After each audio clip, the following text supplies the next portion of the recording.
Hey guys, welcome to my channel. Today's video, as you saw in the thumbnail, is about creating a glow effect on your selfie or on any image, whether you're someone who's been watching, let's say, Benny Productions or someone like that, who has seen them add little glow effects to lights of cars or to planets and stuff like that.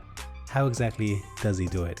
And this is my attempt at kind of explaining that. I do want to just point out some of the tricks that I used to make this image that may help you kind of get that same desired look or feel that you're going for. So I've already taken out the subject from the background. I then put her into this Tokyo alleyway background that I also created separately without recording it. So what you see in that background is actually like 3 or 4 images spliced together to create that alleyway. And again, none of this is really perfect. If you zoom in close enough, you'll definitely see some mistakes, but that's not what this video is about. So what we're seeing right now is that I'm darkening the subject, and that's because she's being lit from behind. So just like, if you were to take a picture in front of a window or with the sun behind you, then your face and your body would probably be in silhouette because the light is coming from behind you. And so that's kind of what I'm doing here. I darkened her a little bit. Then I created a multiply layer where again I just copied her, turned her purple, then switched the mask to hide everything. And with a soft brush, I'm going in and I'm painting white on that mask to let the purple show through. And that's the multiply layer that is kind of creating this ambient backlighting, rim lighting that kind of is giving that purple color on her skin and on her shirt.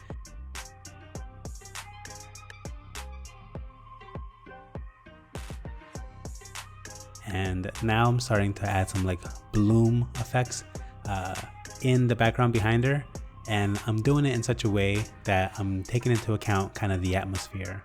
So considering that this is going to be kind of a rainy picture, kind of night and gloomy and kind of cold, I'm going to add some mist and stuff a bit later on. And so I wanted the lighting to kind of have a softer feel to it, almost again as if there's going to be mist or water vapor in the air or water droplets in the air. And so that's what we're seeing here.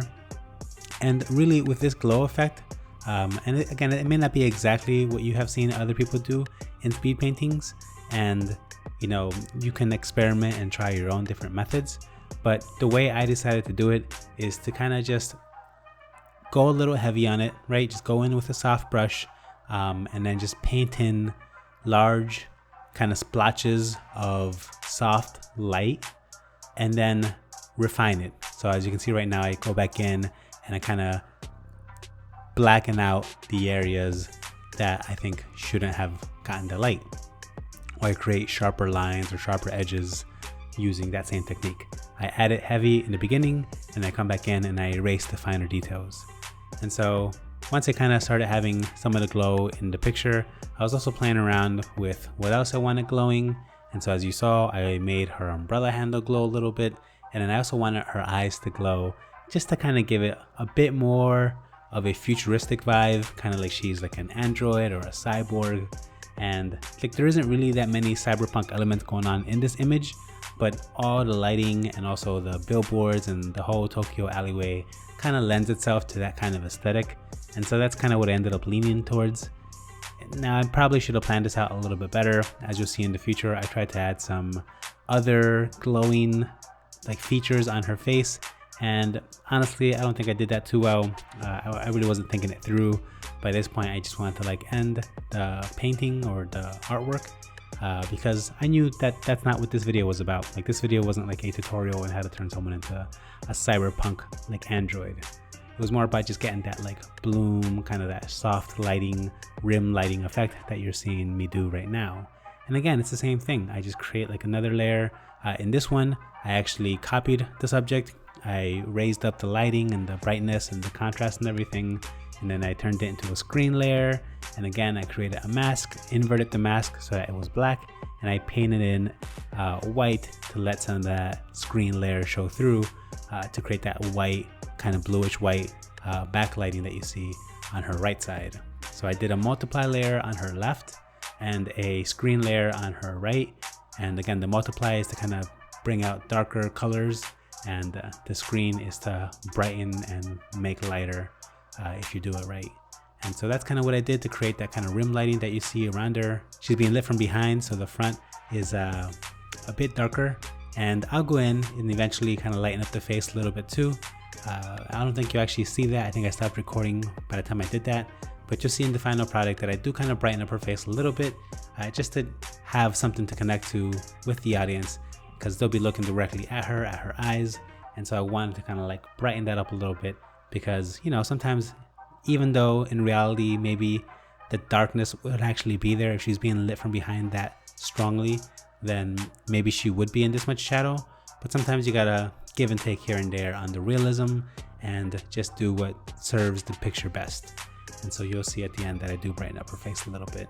And then again, I do want to go in and add this little lighting glow effect to her umbrella, as if like the trim of the umbrella also had like LEDs in it, just like the handle is also glowing. I think I added the glow through the layer styles. So it has like a little feature called outer glow. And so I just did the little path. I, then added that outer glow feature, and that's how I got that blue outer glow on the umbrella trim.